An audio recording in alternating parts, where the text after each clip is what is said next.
Back in the 1960s, a book called Dare Call It Treason sold several millions of copies. It documented a pattern of events and decisions which could not have been called anything other than treason. It woke up millions of people that America was in serious trouble if it kept going in the same direction. It was understood that we, as an electorate, could not keep electing people who said one thing but did another.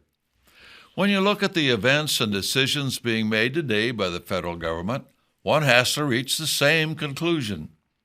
Too many people have called certain decisions just stupid or mistakes.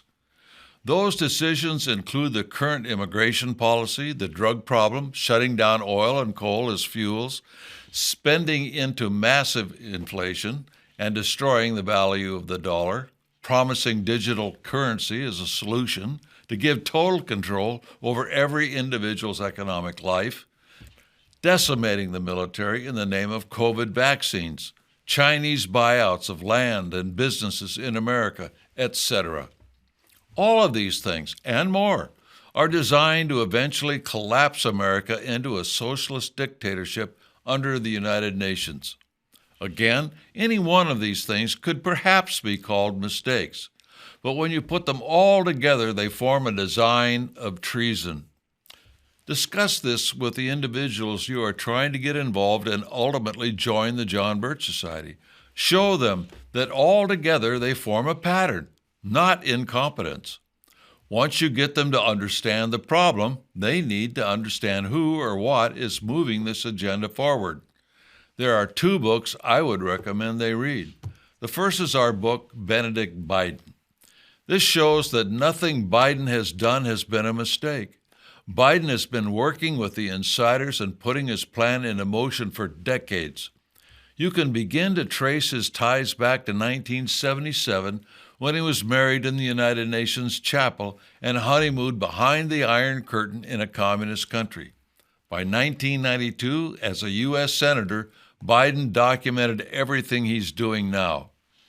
The next book is longer, In the Shadows of the Deep State, which documents the organizations and personnel who are moving this treasonous agenda forward, particularly the Council on Foreign Relations, or CFR.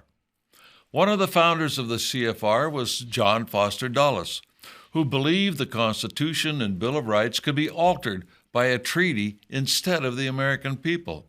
For many years, he, as Secretary of State, negotiated treaties which attempted to do just that, change our Bill of Rights.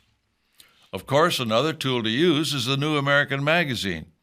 While videos give a great overview, the New American Magazine goes into depth so you can understand the problems and those who are behind it. Once the people understand the problem, the organization, and the individuals behind it, they need to understand the solution. If the individuals you've been working with have not yet joined at this point, it's time you ask them to join. They rarely will volunteer and ask to join on their own. Part of the solution is to get them to read Birch'n. This booklet shows how effective the John Birch Society has been over the decades. It will also fill them with hope that we can turn things around and ultimately save the American dream. But the point must be made over and over again that knowing what is wrong is only the first step. Knowing who is behind it is the second. Then one has to understand the solution. They have to understand that only a concerted organization can provide the means to win. You can't just think we will win at the ballot box. Voting comes about by the knowledge or lack of it in the electorate. We have to educate the electorate with a concerted campaign that focuses on fundamental principles. That is what sets the John Birch Society apart from the rest. Political parties do not educate the voter. They only poll the voter to see what their platform should be. It's up to us to educate the electorate, just as the committees of correspondence did before the War for Independence. This was the real war, according to John Adams, the education of the American people which resulted in the independence movement.